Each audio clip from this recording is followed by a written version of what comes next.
2014 সালে ঝিনাইদহের মহেশপুরে বিএনপির প্রতিষ্ঠাতা শহীদ রাষ্ট্রপতি জিয়াউর রহমানের শাহাদাত বার্ষিকী উপলক্ষে কাঙ্গালি ভোজে খিচুড়ি পাতিল ফেলে দিয়েছিল আওয়ামী লীগের নেতারা। তাই রাগ করে একদিন দুদিন কিংবা মাস নয়, টানা প্রায় এক যুগ ধরে ভাত খান না নিজামুদ্দিন নামের বিএনপির এক সমর্থক। শুধু তাই নয়, করেছেন এক ভীষণ পণ। বিএনপি রাষ্ট্র ক্ষমতায় না আসা পর্যন্ত ভাত মুখে তুলবেন না তিনি।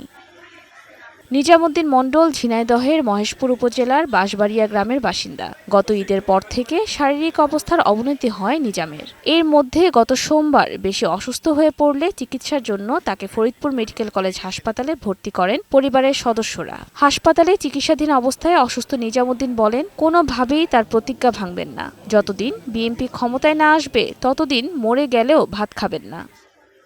ফরিদপুর মেডিকেল কলেজ হাসপাতালের মেডিসিন বিভাগের ইনচার্জ ডাক্তার দেবব্রত জানান, নিজামুদ্দিনের ফুসফুসে ক্ষত দেখা দিয়েছে। এটা পরীক্ষা নিরীক্ষা করে দেখা যাবে যে তিনি ক্যান্সারে আক্রান্ত হয়েছেন কিনা। এই জন্য নিজামের উন্নত চিকিৎসা প্রয়োজন।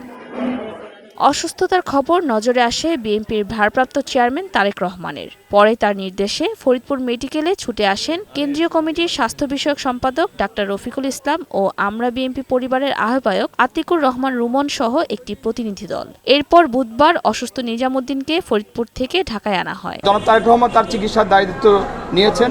আমরা কথা বলেছি ইতিমধ্যেই।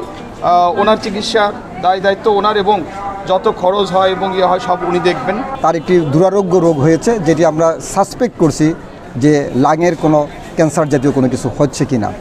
তাই এই চিকিৎসাটির জন্য আসলে একটা অ্যাডভান্স সেন্টারে, যেখানে মাল্টিডিসিপ্লিনারি সেন্টার, সেখানে টারশিয়ারি লেভেলে তার চিকিৎসাটি হওয়া দরকার। দলের প্রতি এমন নিবেদিত প্রাণ কর্মী সমর্থকদের পাশে থাকায় দলের ভারপ্রাপ্ত চেয়ারম্যানের উদ্যোগকে সাধুবাদ জানিয়েছেন আমরা বিএনপি পরিবারের সদস্যরা। শাজরিনা লাইজা, বৈশাখী সংবাদ।